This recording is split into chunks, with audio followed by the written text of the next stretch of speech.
മാസം മുടക്കുന്ന സുഖമാണ് അഭിനയിക്കുമ്പോൾ കിട്ടുന്നത്. ഓ ഒരിക്കലും പണി അറിയണം.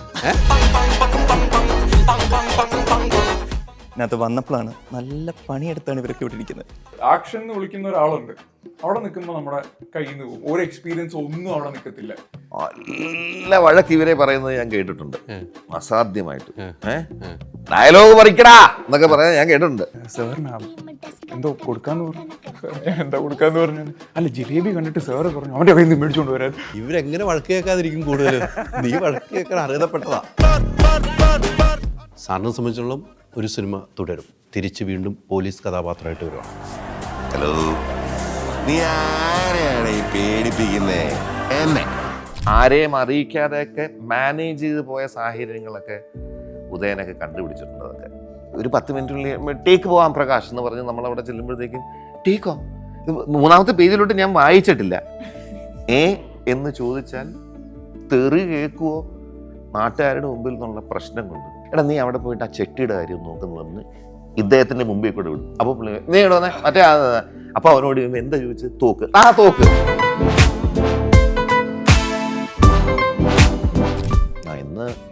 ഇന്ന് ആക്ടേഴ്സ് ഉണ്ട്. ഓക്കെ ഇന്നസെന്റ് ഉണ്ട്. ഓക്കെ ലാലുണ്ട്. ഓക്കെ അപ്പം അതിനനുസരിച്ചൊരു സീൻ എഴുതുക. ഈ സീനുകളൊക്കെ ഇന്ന് ഐക്കോണിക് ആണ്. അത് ഞങ്ങൾക്കുണ്ട്. ആ പരസ്യം കണ്ടപ്പോൾ ഇരിക്കും. അതുണ്ടായി ഞാൻ ഷൂട്ട് ചെയ്യുന്ന സമയത്ത്. ഞാനും ഇങ്ങനെ കട്ട് പറയാൻ പറ്റാതെ വിഷമിച്ച് ബുദ്ധിമുട്ട്. അത് ലാലേട്ടൻ അത് കേട്ട് കഴിഞ്ഞപ്പോൾ എന്താ പറയുക? ഞാൻ നല്ല സാധനങ്ങളൊക്കെ കേട്ടാണ് ഞാൻ എടുത്തിടും. ഞാൻ അതൊക്കെ ഇടും. ഞാൻ പറഞ്ഞു, പക്ഷെ റിസ്ക് എലമെന്റ് ഉണ്ട് ഇതിൽ. എന്ത് risk? I am an actor.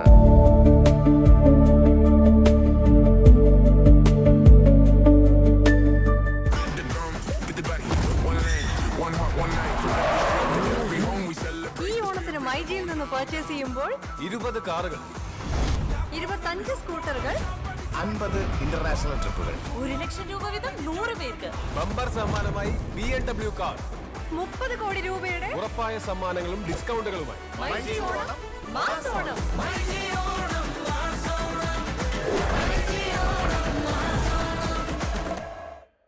നമസ്കാരം. പുത്തൻ സിനിമയുടെ വിശേഷങ്ങൾ പങ്കുവെക്കാൻ 6 പേര് അല്ലേ? ഉണ്ടോ? 4 ഉള്ളൂ. 1 2 3 4. അപ്പൊ ഇവരൊന്നും സിനിമയിലില്ല. ഒരു സിനിമയിലില്ല. തുടങ്ങുവാണ്. 6 പേര്. 6 പേര്. ഞാൻ ഉൾപ്പെടെ 7 പേര്. 7. ഞാനും ഉണ്ടല്ലോ. അപ്പൊ നമുക്ക് ഒരു ഓണ മൂടങ്ങ് പിടിക്കാം. അതിൻ്റെ ഇടയ്ക്ക് നമുക്ക് കുറച്ച് ലോയും ഓർഡറൊക്കെ ആയിട്ട് അങ്ങ് പോവാം. അതെ അല്ലേ? നമുക്ക് എവിടെ നിന്ന് തുടങ്ങണമെന്ന് ചോദിച്ചാൽ നിങ്ങളെല്ലാവരും ഒരു പേര് പറയും. ആരുടെ അടുത്തുനിന്ന് തുടങ്ങണം? ഞാൻ ചോദ്യങ്ങൾ അയ്യോ എന്നെ നേരെ തിരിച്ചായി. ഇതാണ് നേരെ തിരിച്ചാ. അപ്പോൾ നമുക്ക് കുറേ കാര്യങ്ങൾ അറിയാനുണ്ട്. എനിക്ക് ലൊക്കേഷൻ്റെ വിഷയങ്ങൾ അറിയണം. ലൊക്കേഷൻ നിങ്ങൾ എത്ര പേര് ഇടി കൊടുത്തിട്ടുണ്ട്, എത്ര പേർക്ക് ഇടി വാങ്ങിയിട്ടുണ്ട്, ആ ഇടി കൊടുത്തിട്ട് പോകുമ്പം പ്രകാശ് സാർ എന്തൊക്കെ പറഞ്ഞിട്ടുണ്ട്, അതൊക്കെയാണ് എനിക്കറിയേണ്ടത്. ഈ ലുക്കിൽ നിന്ന് തന്നെ തുടങ്ങാം. ആ ചിരി കാണുമ്പോൾ എനിക്കറിയാം ഇവിടെയാണ് ഏറ്റവും. എങ്ങനെ ഉണ്ടായിരുന്നു? നല്ല എക്സ്പീരിയൻസ് ആയിരുന്നു. ഇത് മൊത്തത്തിലൊരു 90 ദിവസത്തോളം ഷൂട്ട് പോയിട്ടുണ്ടായിരുന്നല്ലോ. അപ്പോൾ ഞങ്ങൾ മിക്ക സമയങ്ങളിൽ ഞങ്ങൾ ലൊക്കേഷനിലുണ്ട്, ഷൂട്ടുള്ള സമയത്തും ഇല്ലാത്ത സമയത്തും. അപ്പോൾ ഞങ്ങൾ ആദ്യമായിട്ടാണ് ഇത്രയും ഒരു വലിയ സെറ്റിൽ വലിയ ഡയറക്ടറുടെ വലിയ ക്രൂവിൻ്റെ കൂടെ അഭിനയിക്കുന്നത്. ഞങ്ങൾ കൂടുതൽ ആൾക്കാരും. അപ്പോൾ നല്ല എക്സ്പീരിയൻസ് ആയിരുന്നു അല്ലേ? എല്ലാവർക്കും ഒരേപോലത്തെ നല്ല എക്സ്പീരിയൻസ് ആയിരിക്കുമല്ലോ. അല്ല, അതെ, ഓരോരുത്തർക്കും ഓരോന്നുണ്ടല്ലേ? അല്ല, ഞങ്ങളെല്ലാവരും ഒരുമിച്ച് തന്നെയായിരുന്നു, ഒരേപോലെയാണ് നിന്നിട്ടുള്ളത്. അപ്പോൾ നമുക്ക് എല്ലാവർക്കും കിട്ടുന്ന എക്സ്പീരിയൻസ് തന്നെയാണ്. മറ്റേ എന്താ പറയുക, ടേക്ക് അവേസ് ഒരുപാടുണ്ടായിരുന്നു. ഓരോ ആൾക്കാർക്കും ഓരോരോ ടേക്ക് അവേസ് ആണ് ഈ പടം അവസാനിച്ചപ്പോൾ കിട്ടിയത്. പക്ഷെ എൻജോയ് ചെയ്തു ഞങ്ങളെല്ലാവരും. നന്നായിട്ട് എൻജോയ് ചെയ്യാൻ പറ്റിയ ഒരു സിനിമ ആയിരുന്നു. ഒരു മാറ്റമില്ല. ഒരു വലിയൊരു സിനിമ കുടുംബത്തിൽ നിന്നാണ് അല്ലേ? നമ്മൾക്ക് സിനിമ കാണുന്ന കാലം തൊട്ട് വലിയച്ഛൻ്റെ സിനിമ കണ്ടു വളർന്ന് ആ സിനിമ കുടുംബത്തിൽ അതിൻ്റെ ഒരു എക്സ്പീരിയൻസ് ഉണ്ടാവുമല്ലോ. അതിന്റെ എക്സ്പീരിയൻസ് ഉണ്ടായിരുന്നു ഓഫ് കോഴ്സ്. പക്ഷെ എക്സ്പീരിയൻസ് ഓഫ് ഈ എന്താ പറയാ, ഞാനൊരു ഓഫ് കോഴ്സ് ദൈവാനുഗ്രഹിച്ചൊരു സിനിമ കുടുംബത്തിൽ നിന്നാണ് വന്നത്.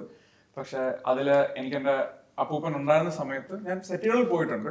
അതുകൊണ്ട് എനിക്ക് ഇതിന്റെ പ്രോസസ്, ഔട്ട്സൈഡ് പ്രോസസ് അറിയായിരുന്നു, ഫെമിലിയർ ആയിരുന്നു. പക്ഷെ ഈ അങ്ങോട്ടുള്ള തീവ്രമായ ആഗ്രഹം കൊണ്ട് ഇവിടെ എത്തിയിരുന്നത്. പക്ഷെ അവിടെ ചെന്ന് കഴിഞ്ഞ് ഈ ക്യാമറയുടെ മുന്നിൽ ഒരു ആക്ഷൻ വിളി ഉണ്ടല്ലോ, അതും ബാസിൽ ആക്ഷൻ എന്ന് വിളിക്കുന്ന ഒരാളുണ്ട്. അവിടെ നിൽക്കുമ്പോൾ നമ്മുടെ കയ്യിൽ നിന്ന് പോകും. ഒരു എക്സ്പീരിയൻസ് ഒന്നും അവിടെ നിൽക്കത്തില്ല. എല്ലാം തലേന്നും പോവും, പ്രിപ്പയർ ചെയ്തെല്ലാം പോവും. അവിടെ പിടിച്ചു നിൽക്കണം. എങ്ങനെയെങ്കിലും പിടിച്ചു നിൽക്കണം. പിടിച്ചു നിന്നിട്ടുണ്ടെന്നാ ഞാൻ അറിഞ്ഞത്. പറ്റിയെന്ന് ഇവര് പറയട്ടെ. അല്ല, സിനിമയിൽ കണ്ടവരൊക്കെ പിടിച്ചു എന്ന് പറയുന്നത് പ്രേക്ഷകരാണ് തീരുമാനിക്കുന്നത്. Of course, നമ്മൾ അതെ. എന്തോരം പിടിച്ചു അതെ, നിൽക്കുന്നു. അതെ, അതെ, അതെ. പക്ഷെ ഒരു നല്ല രസമുള്ള ഒരു ലൊക്കേഷൻ. പക്ഷെ നിങ്ങൾ കൂടെ നിൽക്കുന്ന ആരുടെ കൂടെയാണെന്നുള്ളതാണ് നമ്മുടെ ചിന്താഗതി എപ്പോഴും വേണ്ട കേട്ടോ. ഇവിടെ ഇരിപ്പുണ്ട്, അവിടെ ഇരുത്തിയേക്കോണേ കുറച്ച് കാര്യങ്ങൾ ചോദിച്ച് മനസ്സിലാക്കാനല്ലേ? മനസ്സിലാക്കാൻ വേണ്ടി പ്രൊഡക്ഷൻ അല്ലേ, അഭിനയിക്കാൻ ആദ്യമായിട്ട്. അതെ. പൈസ മുടക്കുന്ന സുഖമാണ് അഭിനയിക്കുമ്പോൾ കിട്ടുന്നത്. ഒരിക്കലും പണി അറിയണം. അഭിനയം നല്ല പണിയുള്ളത്. മറ്റേ പൈസ മുടക്കിക്കൊണ്ടിരുന്നാൽ മതി. ഒരു സൈഡിൽ നിന്ന് കാശ് പോകുന്ന ആലോചിച്ചാൽ മതി. ഇല്ല, പക്ഷെ ആക്ച്വലി ഇതിനകത്ത് വന്നു, ഞാൻ ഫസ്റ്റ് ടൈമാണ് ക്യാമറയുടെ മുമ്പിലൊക്കെ വരുന്നത്. ഇതിനകത്ത് വന്നപ്പോഴാണ് നല്ല പണിയെടുത്താണ് ഇവരൊക്കെ ഇട്ടിരിക്കുന്നത്. എൻ്റെ കൂടെയുള്ള എല്ലാവന്മാരും നല്ലതായിട്ട് പെർഫോം ചെയ്യുന്നവന്മാരുമാണ്. അവന്മാരെല്ലാം ആക്ടിങ് ബാക്ക്ഗ്രൗണ്ട് ഉള്ളവരുമാണ്. അവനാണല്ലോ ആക്ടിങ് സ്കൂളിൽ ഇതൊക്കെ നാടകവും കാര്യങ്ങളുമായിട്ട് ചെയ്യുന്നതാണ്. പിന്നെ പ്രകാശ് സാറും ബാക്കി അവരെ ചേച്ചിയൊക്കെയാണ് കൂടെ ഉണ്ടായിരുന്നത്. അപ്പൊ അതിന്റെ ബുദ്ധിമുട്ട് എന്താണെന്ന് എനിക്ക് നല്ലതായിട്ട് ഫീൽ ചെയ്തായിരുന്നു. ഓക്കെ, ഓവർകം ചെയ്ത് വന്നു എന്നാണ് വിശ്വസിക്കുന്നത്. ആ പൈസ മുടക്കുമ്പോൾ അഭിനയിക്കാൻ വരുന്നവരുടെ അടുത്തൊക്കെ സമയം തെറ്റിയാലൊക്കെ എങ്ങനെ ഉണ്ടായിരുന്നു അന്ന് നമ്മൾ പൈസ മുടക്കുമ്പോൾ? ഇല്ല, അങ്ങനെ വലിയ പ്രശ്നമില്ല. അത് വെറുതെ പറയണമെന്ന് എനിക്ക് മനസ്സിലായി. പക്ഷെ ഇവിടെ സമയം നമ്മൾ പാലിക്കണം. നമ്മൾ ആക്ടറാണ് തീർച്ചയായും അല്ലേ? അത് ശരിക്കും പാലിച്ചിട്ടുണ്ടെന്നാണ് ഞാൻ അറിഞ്ഞത്. തീർച്ചയായും നമ്മൾ സെറ്റിൽ നിന്ന് പോയിട്ടില്ല. വേറെ ഒരു ടെൻഷനും ഇല്ലോ അല്ലേ? ഇല്ല, വേറെ ആദ്യമായിട്ട് അഭിനയം അല്ലേ, നല്ല ഡ്രാമ. നാടകത്തിൽ നിന്ന് വരുമ്പം നാടകവും സിനിമയായിട്ട് രണ്ടും രണ്ടാണല്ലേ. നമുക്ക് നാടകം അപ്പോൾ തന്നെ സ്റ്റേജിൻ്റെ മുമ്പിലിരിക്കുമ്പോൾ നമുക്ക് കൈയ്യടി കിട്ടാം, അല്ലെങ്കിൽ നമ്മളെ കണ്ട് ചിരിക്കുന്നവരെ കാണാം, കരയുന്നവരെ കാണാം. സിനിമ അങ്ങനെയല്ല, പ്രേക്ഷകരുടെ മുമ്പിൽ നമ്മൾ പോയി സീറ്റിലിരുന്ന് കാണുകയാണ്. ആ നാടകവും സിനിമയായിട്ടുള്ള വ്യത്യാസം എന്താ? നാടകവും സിനിമയായിട്ട് എനിക്ക് തോന്നുന്നു, നാടകത്തിൽ ഈ പറഞ്ഞ പോലെ തന്നെ ഓഡിയൻസിൻ്റെ റെസ്പോൺസ് ഭയങ്കര ലൈവായിട്ട് തന്നെ നമുക്കപ്പം കിട്ടുകയാണ്. അപ്പം അതനുസരിച്ച് നമ്മൾ പെർഫോമൻസുകൾ മാറാറുണ്ട്.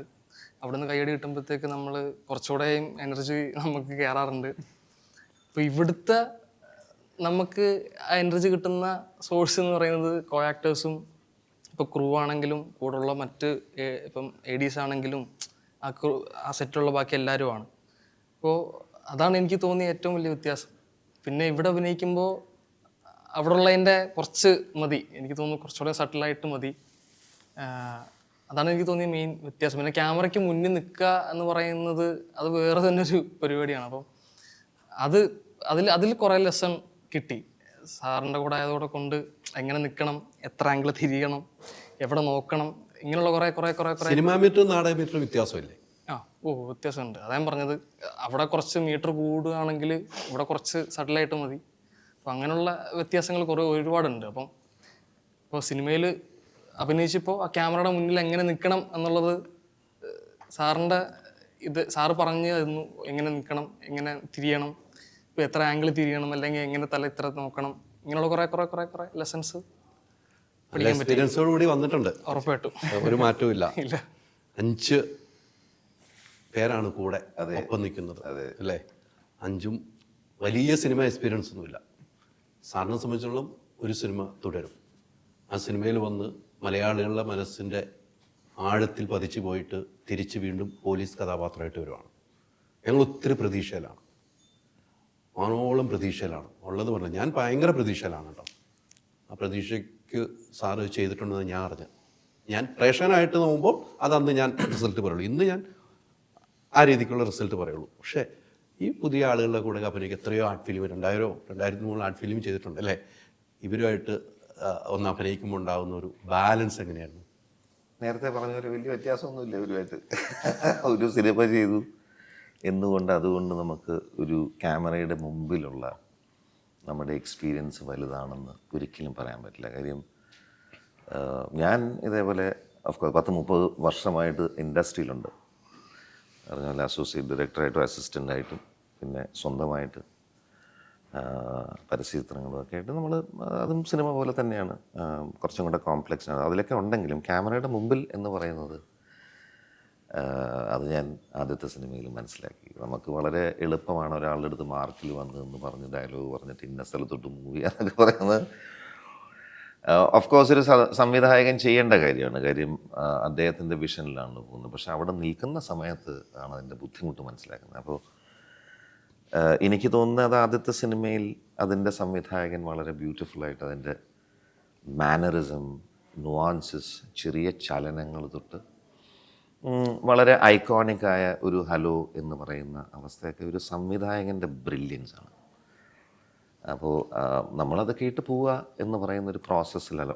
അത് അത് അത് വെരി എക്സൈറ്റിങ്. അത് ഒരു ഐക്കോണിക് മെനസിങ് നെഗറ്റീവ് സൈക്കോ ക്യാരക്ടറായിട്ട് പോലും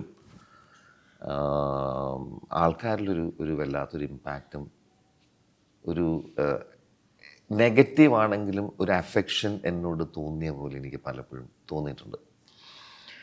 പക്ഷെ അതുകൊണ്ടൊക്കെ ഒരു എക്സ്പീരിയൻസ് എന്ന് പറയുന്ന കാര്യം ഇവരിൽ നിന്നൊന്നും ഒട്ടും തന്നെ ഈ പറയുന്നൊരു എക്സ്പീരിയൻസ്ഡ് ആക്ടറേ അല്ല. ഇവിടെ എസ്പെഷ്യലി തിയേറ്റർ ഭയങ്കര കോംപ്ലെക്സ്ഡ് ആയിട്ടുള്ളൊരു സ്റ്റേജ് ആർട്ട് ഫോമാണ്. അതിൻ്റെ ലെങ്ത്തും അത് ഡയലോഗ് ഓർമ്മ വയ്ക്കലും അതിൻ്റെ പൊസിഷനിങ്ങും സ്റ്റേജിങ്ങും എപ്പോൾ വരികയും വോയിസിൻ്റെ മോഡുലേഷനും ഒക്കെ കംപ്ലീറ്റ്ലി വേറെ ഡിഫറെൻറ്റ് ബോൾ ഗെയിം. ഒരു സിനിമ ചീറ്റ് ചെയ്യാനുള്ള സ്പേസ് സിനിമയ്ക്കുള്ളിൽ തന്നിട്ടുണ്ട്. സിനിമ എന്ന് പറയുന്ന ടെക്നോളജി ചീറ്റ് ചെയ്യാൻ പറ്റും. അത് യൂസ് ചെയ്യുന്നതാണ് എപ്പോഴും നല്ലത്. അപ്പോൾ അതിൻ്റെ കുറേ കൺവീനിയൻസ് അതിലുണ്ടെങ്കിലും ഡിഫിക്കൽട്ടാണ്. അപ്പോൾ ഒരിക്കലും ഒട്ടും തന്നെ ഒരു എക്സ്പീരിയൻസ് ആക്ടർ എന്ന് പറയാനാണ്. രണ്ടാമത്തെ സിനിമയാണ്. അതുമാത്രമല്ല, ഇപ്പോൾ ഈ പറയുന്ന പോലെ ഇവരുടെ കൂടെ നിന്ന് അഭിനയിക്കുന്ന സമയത്ത് ഞാൻ നേരത്തെ 1-2 സ്ഥലത്ത് പറയണ്ടായി, ഞാൻ ഇത്രയും വർഷമായിട്ടൊക്കെ ഉണ്ടെങ്കിലും എസ്പെഷ്യലി ഈ ഒരു ഏജ് ഗ്രൂപ്പുമായിട്ട് നമ്മൾ മിങ്കിൾ ചെയ്യുമ്പോൾ, അല്ലെങ്കിൽ അവരുടെ ഷോട്ടിന് മുമ്പോ ഷോട്ടിന് ശേഷമോ, അല്ലെങ്കിൽ ആ സിറ്റുവേഷനുമായിട്ടുള്ള നമ്മുടെ കോൺവെർസേഷനോ ഒക്കെ ഭയങ്കര ഇൻട്രസ്റ്റിംഗ് ആയിട്ടുള്ളൊരു ജനറേഷനാണ്. നമ്മളൊക്കെ കടന്നു വന്ന സമയത്ത് ഒരു ചിന്താഗതികളല്ല ഇവർക്ക് ജനറലി. ഇൻഫാക്റ്റ് ഞാൻ പറയുന്നത് ഇവരെ മാത്രമല്ല, ഈ ജനറേഷൻ, എൻ്റെ ആൺകുട്ടികൾ ട്വിൻസാണ്, അവർക്ക് ഇപ്പോൾ 20 പറയണത്. അത് ഈ ഏജ് ഗ്രൂപ്പ് കുറച്ചും കൂടെ മുതിർന്നവരാണ് ഇവർ. പക്ഷേ ഈ ജനറേഷൻ്റെ ഗുണം അവർക്ക് അങ്ങനെ വലിയ അനാവശ്യമായിട്ടുള്ള തോട്ട് പ്രോസസ്സോ വല്ലാണ്ടൊരു കാര്യത്തെപ്പറ്റി ചിന്തിച്ച് അത് കൂട്ടി വൃത്തികേടാക്കലോ, ഈ നമ്മൾ പറയാറില്ലേ, ചിന്തിക്കാത്തവന് ഒരു കുന്തവുമില്ല, ചിന്തിക്കുന്നവനൊരു അന്തവുമില്ല എന്ന് പറയുന്ന പോലെ ഇത് ആ കാറ്റഗറിയാണ്. അവർക്ക് ഒരു കുന്തവുമില്ല. അവർ ഇന്നലെയോ നാളെയോ അവർക്ക് പ്രശ്നമല്ല. അവർ ഇപ്പം ചെയ്യുന്ന പ്രോസസ്സിൽ അവർ ഭയങ്കര മൊമെൻ്ററിയാണ്. അത് നമ്മൾ വീക്ഷിച്ച് അവരുടെ കൂടെ ആ ഇൻസ്പിറേഷൻ നമ്മളിലോട്ട് കൊണ്ട് നമ്മളൊക്കെ ഈ പറയുന്ന പോലെ ആ ഒരു ഇന്നസെൻസിലോട്ട് വരാനല്ലേ നമുക്കൊക്കെ താല്പര്യം. ഞാൻ അതൊക്കെയാണ് ഇവരിൽ നിന്ന് ആ സമയത്ത് ഇൻസ്പയർ ചെയ്യാൻ ശ്രമിക്കുന്നതൊക്കെ. അതേപോലെ തന്നെ ഇവിടെ രാവിലെ വരുമ്പോൾ രഞ്ജിയേട്ടനും ഉദയനും കൂടെ കോൺവെർസേഷൻ വന്നിട്ട് 5 മിനിറ്റ് മുമ്പൊക്കെ ആയിരിക്കും ചിലപ്പോൾ സീന് വരിക. പക്ഷേ ആ സീനിൻ്റെ അതാണ് പറയുന്നത്, ഈ നമ്മൾ ഓർഗാനിക്കായിട്ട് ആ സമയത്ത് ഇൻസ്പയർ ചെയ്ത് വരുന്ന മൊമെൻ്ററി ഡെസിഷൻസാണ് ഏതൊരു ക്രിയേറ്റിവിറ്റിയുടെയും നമ്മൾ എന്നും മെമ്മറബിളാകുന്ന ചെറിയ നിമിഷങ്ങൾ. ഞാൻ പറയട്ടെ, ഇവരൊക്കെ എഴുതി വെച്ചിരിക്കുന്ന എനിക്കറിയാൻ കാര്യം, ഞാൻ സിനിമയിൽ ആ സമയത്ത് അസിസ്റ്റൻ്റ് ആയതുകൊണ്ട്. ഇന്നിപ്പോൾ ആരൊക്കെ ഉണ്ട് ഇവിടെ? ഇന്ന് ആക്ടേഴ്സ് ഉണ്ട്. ഓക്കെ ഇന്നസെൻ്റ് ഉണ്ട്, ഓക്കെ ലാലുണ്ട്, ഓക്കെ. അപ്പം അതിനനുസരിച്ചൊരു സീൻ എഴുതുക. ഈ സീനുകളൊക്കെ ഇന്ന് ഐക്കോണിക്കാണ്. ഈ ജനറേഷൻ ഉൾപ്പെടെ, എൻ്റെ കുട്ടികൾ ഉൾപ്പെടെ സംസാരിക്കുന്ന സീനുകളെ പറ്റിയാണ് ഞാൻ ഈ പറയുന്നത്. 2 മിനിറ്റിൽ എഴുതി ഉണ്ടാക്കിയിരിക്കുന്നതാണ്. അത് വേറെ kind of breed of directors ആയിരുന്നു അത്. അതൊരു വല്ലാത്ത ലെവൽ ഓഫ് ഇൻ്റലിജൻസും കോൺഫിഡൻസും ഇല്ലെങ്കിൽ സെറ്റിൽ വന്നിട്ട് ചെയ്യാം എന്ന് പറയുന്ന ഒരവസ്ഥ ബുദ്ധിമുട്ടാണ്. അപ്പോൾ ആ ഒരു സമയത്ത് ഈ പറയുന്ന ഒരു വ്യത്യാസമില്ല. 5 മിനിറ്റ് മുമ്പ് ഒരു 5 പേജിൽ ഒരു 15 പാരഗ്രാഫ് ഇങ്ങോട്ട് വരിക. ഇത് പറയുമ്പോൾ ഇവരെല്ലാവരും ചിരിക്കും കേട്ടോ. അപ്പം ഇതിൻ്റെ അകത്തൊരു ഒരു ഭാഗ്യം എനിക്കുണ്ടായതെന്ന് വെച്ചാൽ, നല്ല വഴക്ക് ഇവരെ പറയുന്നത് ഞാൻ കേട്ടിട്ടുണ്ട്, അസാധ്യമായിട്ട്. ഡയലോഗ് പറിക്കടാ എന്നൊക്കെ പറയാൻ ഞാൻ കേട്ടിട്ടുണ്ട്. പക്ഷെ എനിക്ക് ഒരിക്കലും ഇതുവരെ അങ്ങനെ ഒരു അവസ്ഥ രഞ്ജിയേട്ടിൽ നിന്ന് ഉണ്ടായിട്ടില്ല. അത് ഞാൻ പറയുന്ന എൻ്റെ പെർഫെക്ഷൻ കൊണ്ടൊന്നുമല്ല, എന്തോ ഭാഗ്യം. അത് മിക്കവാറും ഒക്കെ 1-2 ടേക്കിൽ മാനേജ് ചെയ്ത് പോയി എന്നുള്ളതാണ്. ഞാൻ പലവരെയും അറിയിക്കാതെ, ഇതിൻ്റെ ഇടയ്ക്ക് നമുക്ക് ഈഗോയും കൂടെ ഉണ്ടല്ലോ. പെട്ടെന്ന് ഇപ്പോൾ 5 മിനിറ്റ് മുമ്പ് സംഭവം വന്നിട്ട് ഒരു 10 മിനിറ്റിനുള്ളിൽ ടേക്ക് പോവാം പ്രകാശ് എന്ന് പറഞ്ഞ് നമ്മളവിടെ ചെല്ലുമ്പോഴത്തേക്കും ടേക്കോ 3ാമത്തെ പേജിലോട്ട് ഞാൻ വായിച്ചിട്ടില്ല. ഇതിൽ പല കാര്യങ്ങളും. അപ്പോൾ ആ സമയത്ത് എൻ്റെ ഉള്ളിലൊരു ഈഗോ ഉണ്ടല്ലോ, ആവശ്യമില്ലാത്ത ഈഗോ. പോകാമെന്ന് സമ്മതിക്കുകയാണ്. ഞാൻ അവിടെ പോയിട്ട് എനിക്ക് 1/2 മണിക്കൂർ വേണം എന്ന് പറഞ്ഞാൽ അവിടെ ഒരു പ്രശ്നം ഉണ്ടാവില്ല. പക്ഷെ നമ്മുടെ ഒരു വളർന്നു വന്ന ഒരു മിഡിൽ ക്ലാസ് ബാക്ക്ഗ്രൗണ്ടിൻ്റെ സാഹചര്യവും ഇൻസെക്യൂരിറ്റിയും പിന്നെ ഈഗോയും വെച്ചിട്ട് അങ്ങനെ വേണ്ട, നമുക്ക് ഇങ്ങോട്ട് പോയേക്കാന്ന് പറഞ്ഞിട്ട് ഞാൻ വേർത്ത് തൊണ്ടയിൽ വെല്ലമില്ലാതെ ഡ്രൈ ലിപ്സുമായിട്ട് ഡയലോഗ് പറഞ്ഞ് ആരെയും അറിയിക്കാതെയൊക്കെ മാനേജ് ചെയ്ത് പോയ സാഹചര്യങ്ങളൊക്കെ ഉദയനൊക്കെ കണ്ടുപിടിച്ചിട്ടുണ്ട്. അതൊക്കെ ആ കയ്യിൽ നിന്ന് പോയോ അത്. അപ്പോൾ അങ്ങനത്തെ സാഹചര്യങ്ങൾ ഞാൻ മറയ്ക്കാൻ ശ്രമിച്ചിട്ടുണ്ട്. പക്ഷെ മറക്കാൻ പറ്റുന്നില്ല. മറക്കാൻ ശ്രമിച്ചു, മറക്കാൻ പറ്റില്ല. അല്ല, അപ്പം പറയുന്ന പോലെ അങ്ങനത്തെ ഡിഫിക്കൽട്ട് സിറ്റുവേഷനിൽ കൂടെ ഭീകര എക്സ്പീരിയൻസ് ആയിരുന്നു അത്. കഴിഞ്ഞ സിനിമ പോലെ അല്ല ഇത്. 15 പേപ്പറൊക്കെ ഒറ്റ സമയത്ത് വരുമ്പോൾ അത് ഞാൻ ദൂരെ നിന്ന് ആസ്വദിച്ച് ഭയങ്കര ഫോക്കസ് ചെയ്ത് ഞാൻ അത് കണ്ടിട്ടുണ്ട്. ആ പ്രോസസ്സ് കണ്ടിട്ടുണ്ട്. എന്നെക്കൊണ്ട് സാധിക്കാത്തത് കൊണ്ടാണ് ഞാനത്. അപ്പോൾ അതിനകത്ത് അതാണ് ആ പ്രോസസ്സ് ആ സമയത്ത് വരുന്നത്. അപ്പം ഇതൊക്കെ എന്നെ വല്ലാതെ എക്സൈറ്റ് ചെയ്ത കാര്യങ്ങളാണ്. പക്ഷേ അതൊക്കെ ഒരു ഈ പറഞ്ഞതുപോലെ ഞാനുൾപ്പെടെ കണ്ട് വളർന്ന സിനിമകളിലെ ഡയറക്ടർ, സ്ക്രിപ്റ്റ് റൈറ്റർ, അതിൻ്റെ അപ്പുറത്തേക്ക് എത്രയോ സിനിമകൾ നമ്മുടെ മനസ്സിലുണ്ടാവും. ഇപ്പോൾ സാറ് പറയുന്ന സമയത്ത് ഇവരൊക്കെ ആ ഡയലോഗിന് പറയുമ്പോൾ എല്ലാവരും ചിരിക്കുന്നുണ്ടായിരുന്നു. അപ്പം ഇവരെത്രമാത്രം വഴക്ക് കേട്ടു എന്നും പറയുകയും ചെയ്തു. ആദ്യം വഴക്ക് കേൾക്കുന്നത് എന്തിനായിരുന്നു? ആദ്യം വഴക്ക് കേൾക്കുന്നത് അങ്ങനെ പ്രത്യേകിച്ച് ഇന്നതിന് രഹസ്യമായിട്ട് പറഞ്ഞത് രാവിലെ വന്നാലേ വഴക്ക് കൂടാം. സമയമില്ല. ആദ്യം കാണുന്നവൻ ആരാണോ അവനെ വഴക്ക്. അപ്പൊ ഇവര് വരാൻ വൈകി വരും. ആദ്യം ആരും പോട്ടെ. ഈ ചില സമയത്ത് അതിന് കേൾക്കും. അതൊക്കെ ഞാൻ കണ്ടിട്ടുണ്ട്. ഞാനും ഇതേപോലെ ഇതുവഴി കടന്നു പോകുന്ന അവസ്ഥ. നമുക്ക് ഈ പണ്ടൊക്കെ അസിസ്റ്റന്റ് ആയിട്ട് വർക്ക് ചെയ്യുന്ന സമയത്ത് അന്നൊക്കെ ഇൻഫാക്ട് മോസ്റ്റ്ലി ഞാൻ പല ഫിലിം മേക്കേഴ്സുമായിട്ട് മോസ്റ്റ്ലി ഫിലിം മേക്കർ ഇന്നത്തെ അവസ്ഥ അതല്ല. ഒരു സംവിധായകൻ്റെ ചുറ്റിനും ഉള്ള ഒരു സെറ്റ് ഓഫ് കൂട്ട്, അത് അസിസ്റ്റൻറ്റ്, ഫസ്റ്റ് AD തൊട്ട് ലാസ്റ്റ് AD തൊട്ട് എല്ലാവരും, ഒരു ഡയറക്ഷൻ ഡിപ്പാർട്ട്മെൻറ്റിൽ ബന്ധപ്പെട്ട എല്ലാവരുമായിട്ട് ഇന്ന് സംവിധായകർക്ക് വളരെ ക്ലോസ് ആയിട്ടുള്ളൊരു ആത്മബന്ധമുണ്ട്. ഓപ്പൺ കോൺവെർസേഷൻ ഉണ്ട്, ഡിസ്കഷൻസ് ഉണ്ട്. രഞ്ജിയേട്ടനൊക്കെ എനിക്ക് തോന്നുന്നത് വളരെ നേരത്തെ തന്നെ എനിക്കറിയാവുന്നത് ആ ഒരു കോൺവെർസേഷൻ അസിസ്റ്റൻസ്. ഞാൻ വർക്ക് ചെയ്യുന്ന സമയത്ത് സ്പെസിഫിക്കായിട്ട് ചിലവരൊക്കെ ഞാൻ കണ്ടിട്ടുണ്ട് അധികം കോൺവെർസേഷൻ, കാര്യം മോസ്റ്റ്ലി ക്വയറ്റ് ആയിരിക്കും. അപ്പം നമ്മൾ സ്ക്രിപ്റ്റിൻ്റെ കാര്യം ഒരു പിടിയില്ല.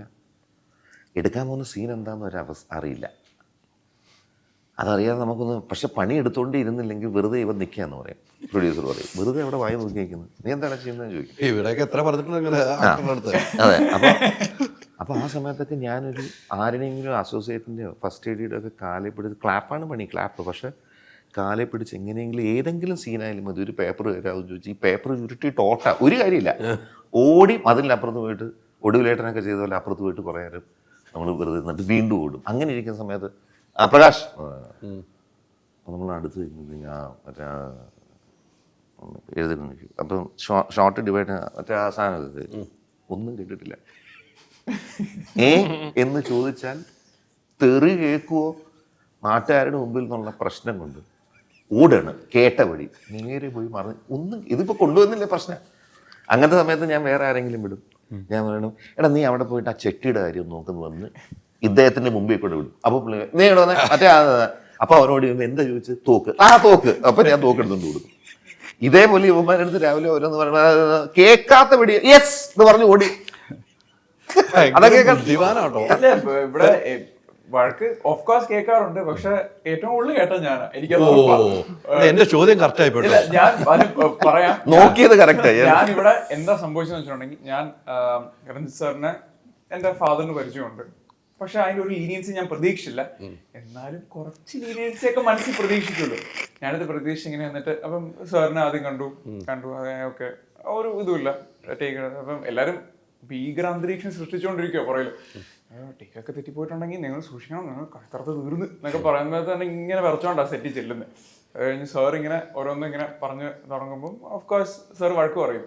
ഇങ്ങനെ ഞാൻ കുറച്ച് ലീനിയൻസ് ഒക്കെ പ്രതീക്ഷിച്ചുള്ളൂ. അപ്പോൾ എൻ്റെ ഫാദറും കുറച്ചൊക്കെ പറഞ്ഞിട്ടുണ്ട്, ഞാൻ ശരിക്കും സംസാരിച്ചിട്ടുണ്ട് എന്ന് പറയുമ്പോൾ അവന് ദൈവമേ നന്ദി എന്നൊക്കെ പറഞ്ഞ് പോയി. ഒരു പടത്തിന്റെ 10 ദിവസം കഴിഞ്ഞപ്പോൾ ഞാൻ ഡാഡിയോട് ചോദിച്ചു, ഡാഡി എന്തെങ്കിലും പൈസ പറ്റിച്ചിട്ടാണോ ഈ സാറിന്റെ അടുത്തെന്ന് പറഞ്ഞത്? കാരണം അമ്മാതിരി കണ്ണുപൊട്ടുന്ന ചീത്ത എന്നെ വിളിക്കുമായിരുന്നു. അത് ഈ കട്ടിനും ആക്ഷനും ഇടയ്ക്ക് മാത്രമേ ഉള്ളൂ. അല്ലെങ്കിൽ he's a big sweetheart. പിണങ്ങിയൊക്കെ ഇരിക്കും. നമ്മളിപ്പം ഇത് ജിലേബിയൊക്കെ കൊണ്ടുപോയി ഞാൻ ഒരു ദിവസം ഇങ്ങനെ ഒരു സെറ്റിലർ ഓൺമണി ഞാൻ എല്ലാവർക്കും ഞാൻ കഴിക്കാറില്ല. ഇവിടെ എനിക്കെല്ലാം ഇഷ്ടമാണ് മേടിച്ചു കൊടുക്കാൻ. സോ ഞാൻ ഇങ്ങനെ ജിലേബി കൊടുക്കാൻ നേരത്ത് ഇങ്ങനെ നടക്കുന്ന വഴി എന്നെ ഇങ്ങനെ നോക്കി. ആ നോട്ടത്തിൽ തന്നെ ഞാൻ ഇല്ലാണ്ടായിപ്പോ നേരെ അങ്ങോട്ട് കയറി പോയിട്ട് കുറച്ചുമ്പം ഇവിടെ അസിസ്റ്റന്റ് ഓടിയോ, ഞാൻ തീർന്നു, ഞാൻ എന്തോ കുളമാക്കി, ഇന്ന് എൻ്റെ പണിയും പോയി, ഞാൻ തീർന്നു. നീ സാറിന് എന്തോ കൊടുക്കാന്ന് പറഞ്ഞു. സാർ ഞാൻ എന്താ കൊടുക്കാന്ന് പറഞ്ഞു. അല്ല ജിലേബി കണ്ടിട്ട് സാറ് പറഞ്ഞു അവൻ്റെ കയ്യിൽ നിന്ന് മേടിച്ചോണ്ട് വരാൻ. അപ്പൊ അങ്ങനെ പിണങ്ങിയൊക്കെ ഇരിക്കുന്ന ഭയങ്കര സ്വീറ്റ് ഹാർട്ട്. പക്ഷെ ഈ പറഞ്ഞ പോലെ പ്രകാശ് ചേട്ടൻ പറഞ്ഞ പോലെ it's A different school. It's A tough school, it's A different school. ആ സ്കൂളിൽ അങ്ങനെയാണ്. ഇത് നാടകമാണ് നമ്മൾ ചെയ്തേക്കുന്നത്. ഇവിടെ ഇപ്പോൾ മീറ്ററിൻ്റെ കാര്യം നേരത്തെ പറഞ്ഞു. അവർ രഞ്ജേട്ടൻ ഡയലോഗ് പറഞ്ഞു, ഡയറക്ടറിന് അസോസിയേറ്റ് ഏടിയൊക്കെ വന്ന് പറഞ്ഞു കഴിയുമ്പോൾ ആ ഡയലോഗ് പറയുമ്പോൾ ആ മീറ്റർ കറക്റ്റ് അല്ലാത്തൊരു സിറ്റുവേഷൻ ഉണ്ടായിട്ടുണ്ട് അല്ലേ? ആ സിറ്റുവേഷൻ ഒന്ന് ഓർത്തെടുത്തേ.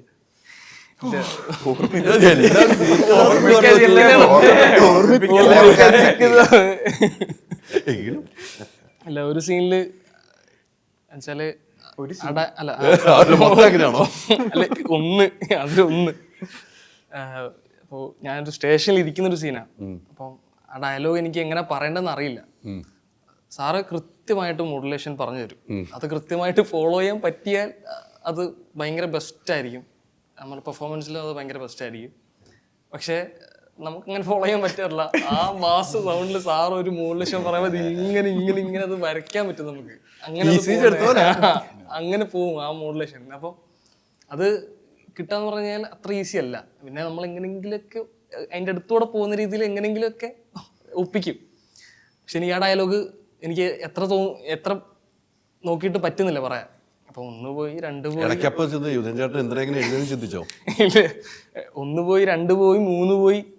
കുറച്ച് കഴിഞ്ഞപ്പോ സാർ അവിടെ നിന്ന് ശരിക്കും പറയാൻ തുടങ്ങി. അപ്പൊ എന്റെ കയ്യിൽ നിന്നൊക്കെ വിറയ്ക്കാൻ തുടങ്ങി. പിന്നെ അയ്യോ ഞാൻ ശരിക്കും ടെൻഷൻ അടിച്ചു.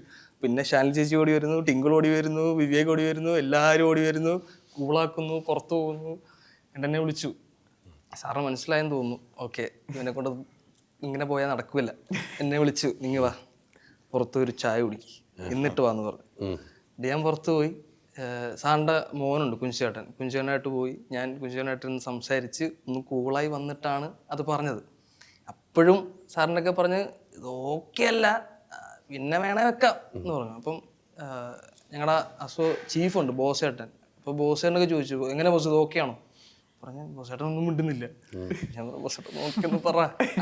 ബോസ് ഓക്കെ പറഞ്ഞെങ്കിൽ ഓക്കെ, ഇല്ലേ സമ്മതിക്കില്ല പറഞ്ഞു. സാറ് പോയി. അപ്പം അത് കിട്ടാന്ന് പറഞ്ഞു കഴിഞ്ഞാൽ പലപ്പോഴും സംഭവിച്ചിട്ടില്ല, കിട്ടിയിട്ടില്ല അങ്ങനെ. പക്ഷെ അത് കുറേ കഴിഞ്ഞപ്പോൾ ഷൂട്ടിങ്ങനെ പോയി അത് ആ പ്രോസസ്സിൽ ഇങ്ങനെ പോയി കഴിഞ്ഞപ്പോൾ നമുക്കത് കുറച്ചുകൂടെ പെട്ടെന്ന് അത് കിട്ടാൻ തുടങ്ങുന്നുണ്ട്. സാർ എന്താ ഉദ്ദേശിക്കുന്നത് നമുക്ക് നേരത്തെ തന്നെ മനസ്സിലാകാൻ തുടങ്ങുന്നുണ്ട്. അപ്പോൾ അതുകൊണ്ടത് കുറച്ചുകൂടെ അവസാനമായപ്പോൾ ഷൂട്ട് കഴിയാറായപ്പോൾ കുറച്ചുകൂടെ ഈസി. ഉദാഹരണമൊക്കെ ചോദിച്ചിട്ടുണ്ട്, അതാ തുടക്കം ചെയ്ത സീനൊക്കെ ഒന്നുകൂടെ ചെയ്യാൻ തോന്നുന്നില്ലേ ഇപ്പോൾ എന്ന് ചോദിച്ചിട്ടുണ്ട് അവസാനം ഷൂട്ടിന് സമയം. എന്ന് പറഞ്ഞാലും ആ തുടക്കം ചെയ്ത സീനുകളിൽ അത് ഗംഭീരമായിട്ടുണ്ട്. അതാണ് എൻ്റെ വ്യത്യാസം. അവിടെ സാറിന് അത് മതി. നമ്മൾ അന്വേഷണത്തിന് പോകുമ്പോൾ അത് കഴിയുമ്പോഴാണ് ഹൈപ്പിലേക്ക് വരേണ്ടത്. അങ്ങനെയാണല്ലോ പോലീസ് അന്വേഷണം വരുന്നത്. അപ്പോൾ അത് അങ്ങനെ ഹൈപ്പിലേക്ക് പിന്നെ കൊണ്ടുവന്നേക്കുവാണ്. അവിടെയാണ് വിജയം വന്നേക്കണത്. അതാണ് ഡയറക്ടറിൻ്റെ ഒരു ബ്രില്യൻ്റ് എന്ന് പറയുന്നത്. അപ്പോൾ അത് മതി എന്ന് പറഞ്ഞാൽ അത് പോരാ, അടുത്തതിന് വരുവാണ്. അങ്ങനെയാണ് പിടിച്ചിരിക്കുന്നത്. ഇവർ പുതുതലമുറയാണ്. ഇവർ ഈ കഥാപാത്രം ചെയ്യുമ്പോൾ ഇവരിനി പിന്നീട് ഈ സിനിമ കഴിഞ്ഞ് ഇറങ്ങുമ്പോൾ ഇവരിലുണ്ടാകും ഒരു മെസ്സേജ്. ഈ സിനിമയിലൂടെ ഇവര് മെസ്സേജ് പറയുന്നുണ്ട്. അത്രയും വലിപ്പമുണ്ട് ഈ സിനിമയ്ക്ക്. എനിക്ക് മനസ്സിലാക്കാൻ കഴിയും. ഇപ്പൊ സാറെ പറഞ്ഞു വന്നപ്പോഴാണ് അതാണ് സിനിമ കഴിഞ്ഞിറങ്ങുമ്പോൾ ഇത് താണ്ടാ കേരള ചുമ്മാതാ കേരള പോലീസ് എന്ന് ചോദിക്കണം. അങ്ങനെ ഒരു ബിഗ് സല്യൂട്ടും കൂടി ഈ സിനിമയ്ക്ക് കിട്ടുമെന്ന് ഞാൻ പ്രതീക്ഷിക്കുകയാണ്. അങ്ങനെ നടക്കട്ടെ കിട്ടട്ടെ എന്നാണ് നമ്മൾ ആഗ്രഹിക്കുന്നത്. നാടകം ചെയ്തതിൽ ഓർത്തിരിക്കുന്ന ഡയലോഗ് ഏതായിരിക്കും? അയ്യോ ആഹാ. ഇല്ല, ഓർത്തിരിക്കുന്ന ഡയലോഗ് ഞാൻ ലാസ്റ്റ് ചെയ്തത് അത് ഭയങ്കര വലിയൊരു മോണോലോഗാണ്. ഓർത്തിരിക്കുന്നില്ല, അത് ഭയങ്കര അത്ര ഡയലോഗ് ഉണ്ടായിരുന്നു. എന്നിട്ടാണ് ഇവിടെ വന്നപ്പോൾ ഇത്ര ഡയലോഗ് പറ്റില്ല എന്ന് പറയുന്നത്. പക്ഷെ അത് ഒരു 3 മാസത്തോളം അത് ഇരുന്ന് പഠിച്ച് അങ്ങനെ ട്രെയിൻ ചെയ്ത് പ്രാക്ടീസ് ചെയ്ത് ഡെയിലി പ്രാക്ടീസ് ചെയ്ത് കിട്ടുന്നത്. ഇതിപ്പം സാറ് ഡയലോഗ് എഴുതി നമുക്ക് ലൈറ്റപ്പ് ചെയ്യുന്ന സമയം ഉണ്ടാവുള്ളൂ ഡയലോഗ് പഠിക്കുക. അപ്പോൾ അത് പഠിക്കുക, പെട്ടെന്ന് പറയുക എന്നുള്ളതാണ്. ഇത് നമ്മൾ സിനിമ ഓണമൊക്കെയാണ്. ഓണത്തിന് നമ്മളിപ്പോൾ നിങ്ങളെല്ലാം പോലീസായിട്ടാണ് അഭിനയിച്ചത്. നമ്മൾ റിയലായിട്ട് നമ്മൾ കേരള പോലീസിലേക്ക് നമ്മൾ ചെല്ലുകയാണെങ്കിൽ ഓണത്തിൽ നമ്മളെല്ലാം ആഘോഷിക്കുമ്പോഴും അവർ ഡ്യൂട്ടിയിലൊക്കെ ആയിട്ട് ഇങ്ങനെ നടക്കുന്ന കാണാം അല്ലേ ആ പോലീസുകാർ. നമ്മൾക്ക് ചിലപ്പോൾ ബൈക്കിൽ ഹെൽമെറ്റ് പോലും വെക്കാതെ പോകും, നമ്മൾ പിടിച്ചൊക്കെ ഇരിക്കും. അതിൽ നിന്നൊക്കെ ഒന്ന് മാറാനുള്ളൊരു പ്രചോദനം കൂടെ ആയി നമ്മൾ ഈ സിനിമ നിങ്ങൾക്കുൾപ്പെടെ. കാരണം വെച്ചാൽ നമ്മൾ ഓണം ആഘോഷിക്കുന്നു, പാവം പോലീസുകാർ ആ ഡ്യൂട്ടിയായിട്ട് ഇങ്ങനെ നിൽക്കുന്നു.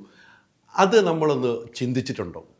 നമ്മൾ ഓണം ആഘോഷിക്കാം, നമ്മുടെ സിനിമ ആഘോഷിക്കാൻ പോകുന്നു, ഒറിജിനൽ പോലീസുകാർ എന്ത് ചെയ്യുമായിരിക്കും? അവർ വീട്ടിൽ പോലും പോകുന്നില്ല. അതൊക്കെ ഒന്ന് ചിന്തിച്ചിട്ടുണ്ടാവും നിങ്ങളുടെ ജീവിതത്തിൽ? ഉണ്ട്. ഇത് ഈ സിനിമ ഷൂട്ട് ചെയ്ത സമയത്ത് നമ്മൾ ആലോചിച്ചിട്ടുണ്ട്. കാരണം പല സീനുകൾ അഭിനയിപ്പിക്കുമ്പോഴാണെങ്കിലൊക്കെ അവരുടെ എഫേർട്ട് എത്രത്തോളം ആണ് എന്നുള്ളത് നമ്മൾ ആലോചിക്കാറുണ്ട്. ഡ്യൂട്ടി ടൈം ആണെങ്കിൽ ഇപ്പോൾ 24 hour വർക്ക് ചെയ്യുക, കൃത്യസമയമില്ല, എപ്പോൾ വിളിച്ചാലും വരണം, അല്ലെ എന്ത് സംഭവിച്ചാലും എവിടെ ഓടി ചെല്ലണം. ഇതെല്ലാം നമ്മൾ പോലീസ് യൂണിഫോം ഇട്ട് നിൽക്കുമ്പോൾ നമുക്ക് മനസ്സിലാവുന്നുണ്ട്, ഓക്കെ ഈ യൂണിഫോമിൻ്റെ റെസ്പോൺസിബിലിറ്റി എത്രത്തോളം വലുതാണെന്നുള്ളത്. അപ്പോൾ നമുക്കത് മനസ്സിലായി. പുറമെ കാണുമ്പോഴത്തേക്ക് എങ്ങനെയാലും പോലീസ് കാണാതെ പോവുക, അല്ലേ വണ്ടി അടിച്ചിട്ടുണ്ടെങ്കിൽ അത് എങ്ങനെ പിടിക്കാതെ പോവുക, ഹെൽമെറ്റ് വെച്ചില്ല. ഇത് ആലോചിച്ചിട്ടുണ്ട് നമ്മൾ പലപ്പോഴും കൂട്ടുകാരായിട്ട് പോകുമ്പോഴൊക്കെ ചെയ്തിട്ടുണ്ട്. പക്ഷേ നമ്മളിത് ചെയ്ത് കഴിഞ്ഞപ്പോൾ നമുക്ക് അതിലുള്ളൊരു കാഴ്ചപ്പാട് മാറി. കാരണം അവരുടെ ഡ്യൂട്ടിയിലിടുന്ന എഫേർട്ട് എന്ന് പറയുന്നത് ഭയങ്കര വലുതാണ്. ആ എഫേർട്ട് എത്രത്തോളം സിനിമയിൽ അഭിനയിക്കുകയാണെങ്കിൽ പോലും അത് എന്താണെന്നുള്ളത് നമുക്ക് മനസ്സിലായി. ഒരു പ്രതിയെ പിടിക്കാൻ വേണ്ടി പോകുന്നതാണെങ്കിലും അതിൻ്റെ എഫേർട്ടുകളും പല സാഹചര്യത്തിൽ പല രീതിയിൽ നമുക്ക് നിൽക്കേണ്ടി വരും. പല ഫുഡ് അല്ലെങ്കിൽ ചിലപ്പോൾ ഫുഡോ വെള്ളമോ ഒന്നും കിട്ടാണ്ട് വരും. അപ്പം അങ്ങനെയുള്ള പല പല പല സിറ്റുവേഷൻസ് അവർ കടന്നു പോയിട്ടുള്ളത് നമ്മൾ കടന്നു പോയിട്ടുണ്ടെന്ന് പറയുന്നില്ല, പക്ഷേ അത് മനസ്സിലായിട്ടുണ്ട്. അവരുടെ ഒരു റെസ്പോൺസിബിലിറ്റി എത്രത്തോളം വലുതാണെന്നുള്ളത് നമുക്ക് മനസ്സിലായിട്ടുണ്ട്. അവരുടെ എഫേർട്ട് ചെറുതല്ല എന്നുള്ളത് നമുക്ക് അതൊക്കെ ഒരു മെസ്സേജായി ഒരു സിനിമയിലാണ് എനിക്ക് തോന്നുന്നു. ഷൂട്ട് ആരംഭിക്കുന്നതിന് മുന്നേ തന്നെ ഞങ്ങൾ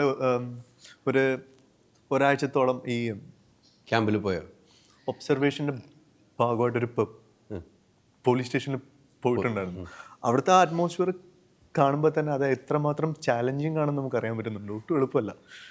അവരുടെ ഓരോരോ ഇഷ്യൂസ് വരുമ്പം അവരെ എങ്ങനെയൊക്കെയാണ് അത് ടാക്കിൾ ചെയ്യുക, അതൊക്കെ ഒബ്സർവ് ചെയ്യാനും അവരുടെ കൂടെ സംസാരിക്കാനും അവരുടെ ഓരോരോ അനുഭവങ്ങൾ അറിയാനൊക്കെ നമുക്ക് സാധിച്ചിട്ടുണ്ട്. Yes. അത് നമുക്ക് ഈ സിനിമയ്ക്കും വലിയ ഗുണം ചെയ്തു. അതെ ഉറപ്പായിട്ടും അല്ലേ? ഈ സാറേ ഒരു കാര്യം ചെയ്യും, ഇത് പറയുമ്പോൾ ചേട്ടാ ഒരു സുഖമുണ്ട്. ഏത് പേരാണ് നല്ലത്, ചേട്ടാന്ന് ചേട്ടാന്നല്ലേ? ഞാൻ എങ്ങനെ വിളിക്കണം? നമുക്ക് ഒരേ പ്രായമാണ്, അതുകൊണ്ടാണ് പേര് വിളിച്ചാൽ പോലെ. നമ്മളൊരേ പ്രായം എന്ന് പറഞ്ഞാൽ തെറ്റൊന്നുമില്ല. പേര് വിളിച്ചാൽ പോലെ. പ്രകാശ്. എന്നാ എന്റെ പ്രായം പറയട്ടെ, അത്ര ഉണ്ടെന്ന് എനിക്ക് വേണമെങ്കിൽ ചോദിക്കാം. പറയൂ. എന്റെ പ്രായം കൂടുതലുണ്ടെന്ന് എനിക്ക് ഒരിക്കലും ഉണ്ടാവില്ല. ഉണ്ടെന്നേ. ഞാൻ ചേട്ടാന്ന് വിളിക്കട്ടെ, അതായിരിക്കും നല്ലത്. അപ്പൊ അതായിരിക്കും എനിക്ക് പ്രായം. പേര് വിളിച്ചാൽ മതി, ഭംഗിയതല്ലേ സാറേ ചേട്ടാ? നമ്മളെല്ലാം വിളിക്കുമല്ലേ? ആയിക്കോട്ടെ, എന്നാ എല്ലാം വിളിക്കാം. ഈ പോലീസ് സ്റ്റോറികൾ ഒത്തിരി വന്നിട്ടുണ്ടല്ലേ? അതെ. നമ്മൾ ഇപ്പോൾ ഈ അന്വേഷണത്തിൻ്റെ ഭാഗമായിട്ട് പോകുമ്പോൾ കണ്ണൂർ സ്കോഡ് നമ്മൾ കണ്ടാണ്, മമ്മൂക്കാടെ പടം. അതിപ്പോൾ നല്ല അന്വേഷണത്തിൻ്റെ ഭാഗമായിട്ട് പോകും. അതെ. ആ പോലീസ് സ്റ്റോറിയിൽ നിന്നും എന്താണ് പ്രേക്ഷകർക്ക് ഇതിൽ കൊടുക്കാൻ പറ്റുന്നത്? പോലീസ് സ്റ്റോറി കണ്ട ഒത്തിരി പ്രേക്ഷകരുണ്ട്. അതെ. ഇതിൽ നമ്മൾ എന്താണ് ഈ ഓണസദ്യയ്ക്ക് കൊടുക്കാൻ പറ്റുന്നത്? ഞാൻ ഈ നേരത്തെ പറഞ്ഞ ഈ സബ്ജക്റ്റുമായിട്ട് ബന്ധപ്പെട്ട അതിൻ്റെ റെലവൻസും ഇന്ന് നമ്മൾ ഏറ്റവും കൂടുതൽ വളരെ വലിയൊരു പ്രശ്നത്തിൻ്റെ ഇടയിലാണ്. അപ്പോൾ അത് പല ലെവലിൽ പല രീതികളിൽ അപ്രോച്ച് ചെയ്തേ പറ്റുള്ളൂ. അത് especially when it comes to action അത് പോലീസുകാരുടെ കയ്യിലാണ്. അപ്പോൾ അതുമായിട്ട് ബന്ധപ്പെട്ട് ഒരു സിനിമ എന്ന് പറയുന്ന വളരെ ചെറിയ ഒരു സമയത്ത് ഒരു 2.5 മണിക്കൂറിൽ പറയാവുന്ന ചില കാര്യങ്ങളല്ലേ പറ്റും. അപ്പോൾ അതുമായിട്ട് ബന്ധപ്പെട്ട് അവരൊക്കെ ചെയ്യുന്ന വളരെ ഇൻറ്റൻസ് ആയിട്ടുള്ള കുറേ കാര്യങ്ങളിൽ ഏതോ നമുക്ക് പറ്റാവുന്ന അതിൻ്റെ അകത്ത് ചില ലെയറുകളിൽ കൂടെ നമ്മൾ കടന്നു പോയിട്ടുണ്ടെന്നേ ഉള്ളൂ. നമുക്കൊരു ജസ്റ്റിസ് ചെയ്യണമെങ്കിൽ ഒരു 10 എപ്പിസോഡ് 15 എപ്പിസോഡൊക്കെ ചെയ്യേണ്ടി വരും. പോലീസുകാർ ചെയ്യുന്ന ഏതൊരു അവസ്ഥയിലും അവർ നേരിടുന്ന അവർ പോയി ഏറ്റെടുക്കുന്ന ചില റിസ്കി ആയിട്ടുള്ള അവസ്ഥയിലൂടെ കടന്നു പോകുന്നതൊക്കെ ഭീകരമാണ്. അതിൻ്റെ നമ്മൾ ടച്ച് ചെയ്ത് പോയിട്ടുണ്ട്. അപ്പം എവിടെയെങ്കിലും അത് ജസ്റ്റിസ് ചെയ്തു എന്നാണ്, എസ്പെഷ്യലി ഒരു പോലീസുകാരൻ ആയിട്ട് ഞാൻ അഭിനയിച്ച ബാലഗോപാലൻ എന്ന് പറയുന്ന ക്യാരക്ടർ എവിടെയോ ജസ്റ്റിസ് ചെയ്ത് കാണും എന്നാണ് എൻ്റെ വിശ്വാസം. തീർച്ചയായിട്ടും. ഇതിൽ മറ്റൊരു കഥാപാത്രമാണ്, ഇനി എനിക്ക് പറയാൻ പറ്റില്ല. ആ കഥാപാത്രമായിട്ടൊക്കെ നിങ്ങൾ കണ്ടിരുന്നോ നേരിട്ട്? ഒരു സിനിമയിൽ ഒരാൾ വരുന്നുണ്ടല്ലോ, അപ്പം ആ കഥാപാത്രമൊക്കെ കണ്ട് ഇനി സിനിമയിൽ പറയാൻ പറ്റുമോന്നൊന്നും എനിക്കറിയില്ലാത്ത. ഓ, ഈ പോലീസിൽ ചുമ്മാ ലോക്കൽ പോലീസ് ആകാൻ പാടില്ല. IG ആയി DGP ആണ്ടാളോ ഉടനെ അങ്ങോട്ട് ഇട്ടല്ലോ അല്ലേ? പക്ഷെ അങ്ങനെയൊക്കെ ഒരാളുകൾ ഉണ്ടെന്നൊക്കെ പറയുന്നുണ്ടോ? അല്ല, പക്ഷെ എന്താ അറിയാം, എല്ലാ സിനിമയിലും നമ്മൾ ഈ പറയുന്ന പോലെ അങ്ങനെ വലിയ ഭീകര ഒരു ട്വിസ്റ്റും സംഭവങ്ങളല്ല. പക്ഷെ ചില സിനിമയിൽ ചില നമ്മൾ കാത്തിരിക്കുന്ന അല്ലെങ്കിൽ നമുക്ക് കാണാൻ ഇഷ്ടപ്പെടുന്ന ചില മൊമെന്റുകൾ അങ്ങനെ നിൽക്കട്ടെ. ബ്ലാക്കൊക്കെ അതെ, പക്ഷെ അതങ്ങനെ കണ്ടാസ്വദിക്കുന്നതല്ലേ നല്ലത്. പറഞ്ഞു കണ്ടിട്ട് നമുക്ക് അതിനെ കുറിച്ച് ചർച്ച ചെയ്താൽ മതി. എന്തെങ്കിലുമൊക്കെ അങ്ങനെ ഉണ്ടെങ്കിൽ ഓഫ് കോഴ്സ് നിങ്ങൾക്ക് ആസ്വദിക്കാനല്ല ഞങ്ങൾ അങ്ങനെ എന്തെങ്കിലും ചെയ്യുന്നത്. ഇവര് മേക്കേഴ്സ് ചെയ്യും. അഭിരാമി ഇല്ല, വേറെ ആരാ ഉള്ളത്? അഭിരാമി അല്ലാണ്ട് മാം അല്ലാണ്ട് പിന്നെ പ്രകാശ് ചേട്ടനുണ്ട്, പിന്നെ അഭിരാമി മാം ഉണ്ട്, പിന്നെ ബോബി അങ്കിൾ ഉണ്ട്, ബോബി കുര്യൻ ഉണ്ട്, പ്രകാശ് വർമ്മ ഉണ്ടോ? അഭിരാമി മാം ഉണ്ട്, പിന്നെ പ്രകാശ് വർമ്മയുണ്ട്, ബോബി കുര്യനുണ്ട്, ഞാനുണ്ട്. അതെനിക്ക് ഇഷ്ടപ്പെട്ടു. ഇവരെങ്ങനെ വഴക്ക് കേൾക്കാതിരിക്കും കൂടുതൽ? അല്ല, ഇവരെങ്ങനെ വഴക്ക് കേൾക്കാതിരിക്കും കൂടുതൽ? നീ വഴക്ക് കേൾക്കാൻ അർഹതപ്പെട്ടതാ. എൻ്റെ മനസ്സിൽ വഴക്ക് പറയുന്നുണ്ട്, പക്ഷേ ഇന്റർവ്യൂ ആയിട്ടും പറയുന്നില്ല. ഒരേ സമയത്ത് 2 സിനിമകളൊക്കെയാണ് ഓണത്തിന്. ഒരേ സമയത്ത് 2 സിനിമകളൊക്കെയാണ് ഓണത്തിന് വരുന്നതെന്ന് പറയാത്. അഭിനയിച്ച സിനിമകളെ അല്ല, എൻ്റെ സിനിമ ഓൾറെഡി റിലീസ് ആയതാണ്. അല്ല, അതിന്റെ ആഘോഷങ്ങൾ നടന്നുകൊണ്ടിരിക്കുന്നു. റിലീസ്. അതെ, അതിൽ ഭയങ്കര ആദ്യത്തെ സീനിൽ തന്നെ നമുക്ക് OTT വന്നപ്പോൾ അതിന്റെ അഭിപ്രായങ്ങൾ വന്ന് അടുത്ത സിനിമകൾ വരുവാണ്. അതെ, ഈ സിനിമ വന്നു കഴിയുമ്പോൾ 2 കഥാപാത്രങ്ങളും ഒത്തിരി വ്യത്യാസമുണ്ട് അല്ലേ? അതിൽ ഒരു കാട്ടിലെ കാട്ടാളൻ അല്ലെങ്കിൽ ഒരു കള്ളനായിട്ടാണ്, ഇതിൽ പോലീസായിട്ടാണ്. അപ്പോൾ അതിന്റെ ഒരു എക്സൈറ്റ്മെന്റിലാണ്. അപ്പോൾ കള്ളനും പോലീസും കളിക്കുന്നുണ്ട് അല്ലേ? അതാണ് നമ്മൾ ഓരോ കഥാപാത്രങ്ങൾ മാറിക്കൊണ്ടിരിക്കുകയാണല്ലോ. ഒരു സിനിമയോടുള്ള ഇഷ്ടം, നമ്മളെ സെലക്ട് ചെയ്യുന്ന ഡയറക്ടറിന്റെ ഇഷ്ടം, പൈസ കൊടുക്കുന്ന പ്രൊഡ്യൂസർമാർ ഇവർ തന്നെ മതിയെന്ന് ചിന്തിക്കുന്ന ഒരു വിഷയം. അത് ഓരോ കണ്ടിട്ടായിരിക്കുമല്ലോ, ഒരു ഭാഗ്യമാണ് അതൊക്കെ. ഇനി പൈസ മുടക്കി ഒരു സിനിമ എടുക്കുവാണെങ്കിൽ പ്രകാശ് വർമ്മയ്ക്ക് ഒരു വേഷം ഉണ്ടാവും. ഓ, തീർച്ചയായിട്ടും. ബ്രില്യൻ്റ്. ആ ഡിഫറൻസ് ഈ ഒരു പ്രോജക്റ്റിൽ നിന്ന് മനസ്സിലാക്കും. ഒരു പോലീസിന്റെ സെയിം നമ്മൾ ആക്ച്വലി എല്ലാവരും ഓർത്തിരുന്നത് ജോർജ് സാറിൻ്റെ നമ്മൾ കണ്ടു കഴിഞ്ഞു. അത് കഴിഞ്ഞിട്ട് ഇനി എന്തായിരിക്കും ഡിഫറെൻ്റ് ആയിട്ട് കാണാൻ പോകുന്നത്. ആക്ച്വലി അത് ഈ മൂവി നമുക്ക് കണ്ടപ്പോൾ ഡിഫറൻസ് ഇൻ എക്സ്പീരിയൻസ് നമുക്ക് കാണാൻ പറ്റും.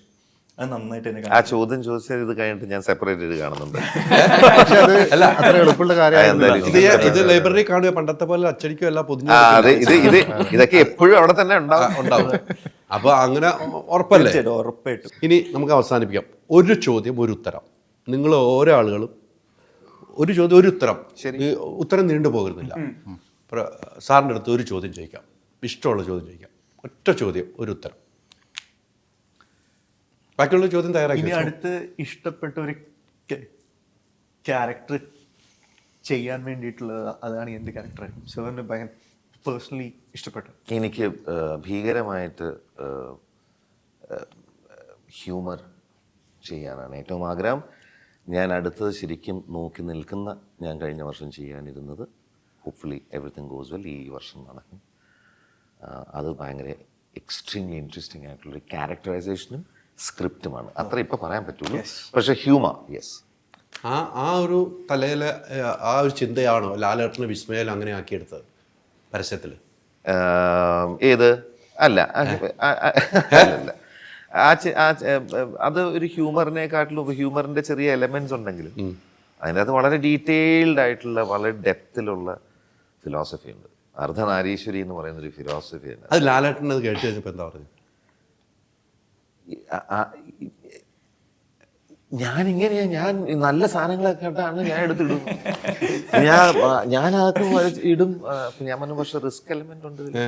എന്ത് risk? I M an actor, I M N professional actor. ഞാനല്ലേ ഇത് ചെയ്യണ്ടേ എന്നൊരു കോൺഫിഡൻസ്. പിന്നെ ജിമ്മിലെങ്ങാണ്ടായിരുന്നു ഞാനിത് വിളിച്ച് ബേസിക് ആയിട്ടൊരു തോട്ട് പറയാൻ ശ്രമിച്ചു. എനിക്ക് കേൾക്കാം അതെല്ലാം കൂടെ താഴെ ഇട്ടിട്ട് എന്നിട്ട് എന്നൊരു എക്സൈറ്റ്മെൻറ്റ്. അത് ഒന്ന് ആലോചിച്ച് നോക്കൂ. ഇവരൊക്കെ എത്രയോ വർഷങ്ങളായിട്ട് സിനിമയും ക്രിയേറ്റീവായിട്ടുള്ള എത്രയോ ഭീകര റൈറ്റേഴ്സിൻ്റെയും കൂടെയൊക്കെ കഥ കേൾക്കുന്ന ഇന്നും ഒരു കുഞ്ഞിൻ്റെ എക്സൈറ്റ്മെൻറ്റിൽ എനിക്ക് കേൾക്കാം അതെല്ലാം കൂടെ താഴെ ഇട്ടിട്ട് ഇതിനു വേണ്ടി മാറ്റിവെച്ച് പെർഫോം ചെയ്യുന്ന സമയത്തും ഞാനങ്ങനെ ഡീറ്റെയിൽഡായിട്ടൊന്നും ഇന്ന മൂവ്മെൻറ്റ് വേണമെന്ന് പറഞ്ഞിട്ടില്ല. ഞാനൊരു ലൈൻ പറഞ്ഞു കൊടുത്തു. ഒബ്വിയസ്ലി ജ്വല്ലറി ആഡാണ്. അപ്പോൾ അത് ഞാൻ റൊമാൻസ് ചെയ്യണം ജ്വല്ലറി. അപ്പം ഇങ്ങനത്തെ ഒരു അവസ്ഥയിൽ എങ്ങനെയാണ് മൂവ് ചെയ്യുക എന്ന് അപ്പം എല്ലാം ലാലേട്ടൻ്റെ കോൺട്രിബ്യൂട്ട്. കാര്യം അത്രയും ഗ്രേസ്ഫുള്ളായിട്ട് വേറെ ആരാ ചെയ്യുക? എനിക്ക് എൻ്റെ ചിന്തയിൽ എനിക്ക് ഒരാളെ പോലും എനിക്ക് പ്ലേസ് ചെയ്യാൻ പറ്റില്ല ഗ്ലോബലി. എൻ്റെ അറിവിൽ ഒരു ആക്ടേഴ്സിനും ആ ലൈൻ കറക്റ്റായിട്ട് പിടിച്ച് ഇപ്പുറത്ത് പോയാൽ പ്രശ്നമാണ്, ഇപ്പുറത്ത് പോയാൽ മനസ്സിലാവില്ല. ആ ലൈനിൽ പിടിച്ച് എനിക്ക് എൻ്റെ അറിവിലായിരുന്നില്ല. അത്ര ഗ്രേസ്ഫുള്ളായിട്ടാണ് അത് പെർഫോം ചെയ്യുന്ന സമയത്തൊക്കെ ഞാൻ കണ്ടിട്ടുണ്ട്. രോമമൊക്കെ എണീറ്റിരുന്നു. അദ്ദേഹത്തിൻ്റെ ഭയങ്കര ഇൻസ്പയറിങ് മൊമെൻ്റാണ്. ഫുൾ സെറ്റ്, ഞാൻ എൻ്റെ സെറ്റിന് 100-200 പേരുണ്ട് അവിടെ. ആ സെറ്റിൽ പിൻ ഡ്രോപ്സ് ആയിരുന്നു. എല്ലാവരും പേടിച്ച് ഞെട്ടി, വാട്ട് ഈസ് ദിസ് മാൻ? അദ്ദേഹത്തിനെ നേരിട്ട് കാണാത്ത എത്രയോ പേരുണ്ട് അവിടെ ബോംബെയിൽ ഷൂട്ട് ചെയ്യുന്ന സമയത്ത്. എന്താണ് സംഭവിക്കുന്നത്? അത് ഞങ്ങൾക്കൊണ്ട് ആ പരസ്യം കണ്ടപ്പോൾ ഇരിക്കും അതുണ്ടായി. ഞാൻ ഷൂട്ട് ചെയ്യുന്ന സമയത്ത് ഞാനും ഇങ്ങനെ കട്ട് പറയാൻ പറ്റാതെ വിഷമിച്ച് ബുദ്ധിമുട്ട്. നമ്മൾ കേട്ടിട്ടില്ലേ പല സംവിധായകരും ആ മൊമെന്റ് ഇങ്ങനെ പോകും. പ്രിയേട്ടനൊക്കെ എൻ്റെ അടുത്ത് പറഞ്ഞിട്ടുണ്ട് ഞാൻ കട്ട് പറയാൻ ചിരിച്ചിട്ട് ഇറങ്ങി ഓടിയ അവസ്ഥയൊക്കെ ഉണ്ട്. കാര്യം അവിടെ ഭീകര സംഭവങ്ങൾ നടന്നിട്ട് അതേപോലത്തെ ഒരു മൊമെന്റ് ആയിരുന്നു അത്. ഭയങ്കര മെമ്മറബിൾ ആയിട്ടുള്ള ഒരു അവസ്ഥ തന്നെയാണ് അത്. ചില സമയത്തെല്ലാം ഒത്തു വരുന്നതാണ്. അത് നമ്മുടെ കയ്യിൽ അത് പുഷ് ചെയ്യുന്നൊരു പ്രോസസ്സ് മാത്രമേ ഉള്ളൂ. പിന്നെ ആ സ്പേസിൽ നടക്കുന്നൊരു പോസിറ്റീവ് നേച്ചറും ഈ പറയുന്ന ഗിവ് ആൻഡ് ടേക്ക്, ലാലേട്ടനെ പോലൊരു ആക്ടർ വന്ന് കോൺട്രിബ്യൂട്ട് ചെയ്തു എല്ലാം നടന്ന് വരുന്ന. നമുക്കിപ്പോൾ പെട്ടെന്ന് നാളെ വേറൊരെണ്ണം ഇതേപോലെ എന്തെങ്കിലും ഐക്കോണിക് അതൊന്നും സംഭവിക്കുന്ന കാര്യങ്ങളില്ല. ആ സമയത്ത് സംഭവിക്കുന്നതാണ് അല്ലേ? ചോദിക്കുക, ഒരു ചോദ്യം ഒരു ഉത്തരം. സാറ് ഡയറക്റ്റ് ചെയ്യുന്ന അടുത്ത മൂവി എപ്പോഴായിരിക്കും? ഞാൻ 1-2 മുമ്പ് ഇൻഫാക്റ്റ് പല വർഷങ്ങളായിട്ട് ഞാൻ 3-4 ഇതിന് മുമ്പിലുള്ള ചില ലിറ്ററേച്ചർ ഫെസ്റ്റിവലിൻ്റെയൊക്കെ ടോക്കിൻ്റെ ഇടയിൽ ഞാൻ പറഞ്ഞിട്ടുണ്ട്. അതുകൊണ്ട് എനിക്ക് പറയാൻ ഒരു മടിയുണ്ട്. ആ സമയത്തൊക്കെ ഞാൻ ഓരോന്ന് പ്രിപ്പയർ ചെയ്ത് എഴുതി വെച്ച് റെഡി ആയിരിക്കുന്ന സമയത്തായിരിക്കും എക്സ്ട്രീംലി ഇൻട്രസ്റ്റിംഗ് ആയിട്ടൊരു പ്രോജക്റ്റ് വരിക. ചിലപ്പോൾ ഒരു ഇൻ്റർനാഷണൽ പ്രോജക്റ്റ് ആയിരിക്കും. അപ്പം അതൊക്കെ കഴിഞ്ഞ് തിരിച്ച് വരുമ്പോൾ അതിൻ്റെ റെലവൻസ് പോകും.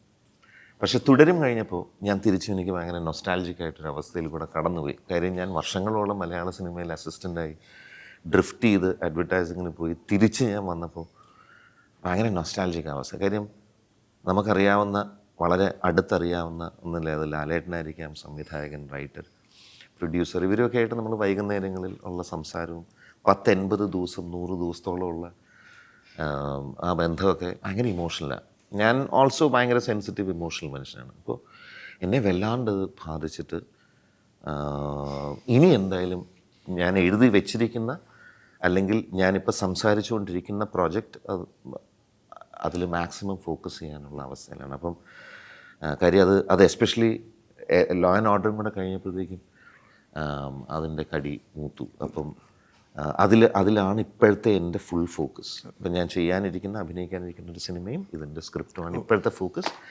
സിനിമയാണ് എല്ലാം ഒത്തുചേർന്ന് വന്നാൽ അടുത്ത വർഷം അത് വളരെ ഏർലി സ്റ്റേജിൽ സംഭവിക്കും. ഞാൻ ചോദിക്കാനിരുന്ന ക്വസ്റ്റ്യനാണ് അവൻ ചോദിച്ചത്. ചോദ്യം പോയി. ആ സിനിമയിൽ ഞങ്ങൾക്ക് എല്ലാവർക്കും ഒരു ഒഡീഷൻ കോൾ കിട്ടും. അത് ഭയങ്കരമായി. ഇതിന് ഞാൻ നേരത്തെ ഇത് ലൈബ്രറി എല്ലാ ലൈബ്രറിയിലും ഉണ്ടല്ലേ?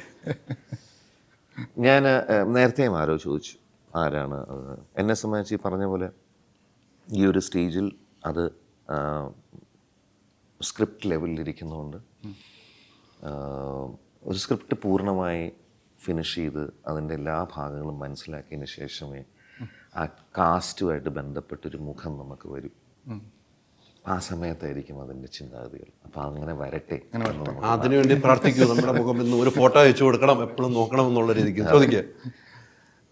സാറിൻ്റെ ഈ ആഡ്സിൻ്റെ ഇത്രയും ക്രിയേറ്റീവായിട്ടുള്ള ഐഡിയാസ് എവിടെ നിന്നാണത് വരുന്നത്? അതിന് പറഞ്ഞ പോലെ അത് എവിടുന്നെങ്കിലും വരാമല്ലോ. നമ്മൾ ചുറ്റുപാട് നോക്കിക്കഴിഞ്ഞാൽ വരാം. ഫോണിൽ നിന്നല്ല. നമ്മൾ ബ്രീത് ഇൻ ചെയ്തതേ നമ്മൾ ബ്രീത് ഔട്ട് ആവുള്ളൂ അല്ലേ? പീയൂഷ് പാണ്ഡെ പറഞ്ഞ ഒരു വരിയാണ്. നമ്മൾ ശ്വസിക്കുന്നതാണ് നമ്മൾ. ഫോണിൽ നിന്നൊരു ഐഡിയയും കിട്ടില്ല, നമ്മുടെ ചുറ്റുപാടിൽ നിന്ന് കിട്ടും. Prakash I am sure you ഒരു അഭിനേതാവാൻ കുറെ ആഗ്രഹം ഉണ്ടായിരുന്നു എന്ന് എനിക്ക് തോന്നുന്നു. ബിഫോർ കമ്മിങ് ടു തുടരും ഒരിക്കലും ഇല്ല. ഒരിക്കലും ഇല്ല. സംവിധായകനാകാനായിരുന്നു. അപ്പോൾ എങ്ങനെ ഉണ്ടായിരുന്നു? വാട്ട് യു ഫീൽ ആദ്യം കയറി വന്ന് ഒരു ആക്ഷൻ വിളി കേട്ടപ്പോഴും അത് ജനം സ്വീകരിച്ചപ്പോഴും ആ രണ്ട് ഫീലിംഗ്? ആദ്യത്തെ ദിവസം തന്നെ ഇൻഫാക്ട് ഞാൻ ഒരിക്കലും പ്രതീക്ഷിച്ച കാര്യങ്ങളല്ല. ഞാൻ ക്യാമറയുടെ മുമ്പിൽ പെർഫോം ചെയ്ത് തുടങ്ങിയപ്പോഴത്തേക്ക് ഞാൻ എപ്പോഴും ഇൻട്രോവേർട്ട് ആയിട്ടുള്ള ഞാനൊരു ആക്ടറിൻ്റെ അടുത്ത് എൻ്റെ സ്റ്റുഡിയോയിൽ തന്നെ ഞാൻ പോയിട്ട് സ്വകാര്യമായിട്ട് പറയുള്ളൂ. പക്ഷേ ആ ഭയമൊക്കെ ഉണ്ടായിരുന്നു. പക്ഷെ പിന്നീട് രണ്ടാം ദിവസം ആയപ്പോഴത്തേക്കും കൂടുതൽ ആൾക്കാർ കൂടുന്തോറും ഞാൻ നെഞ്ചുരിക്കും. അത് ഞാൻ എന്നെപ്പറ്റി ഒരിക്കലും മനസ്സിലാക്കിയ കാര്യമില്ല. ശരിക്കും thoroughly enjoyed. Law and order again purely enjoyed. പിന്നെ ആദ്യത്തെ സിനിമയിൽ നിന്ന് കിട്ടിയ എല്ലാ സ്നേഹവും പ്രോത്സാഹനവും വളരെ വളരെ സന്തോഷം തരുന്ന കാര്യമാണ്. അപ്പോൾ എല്ലാവർക്കും നന്ദി. Thank you so much for that kind of appreciation.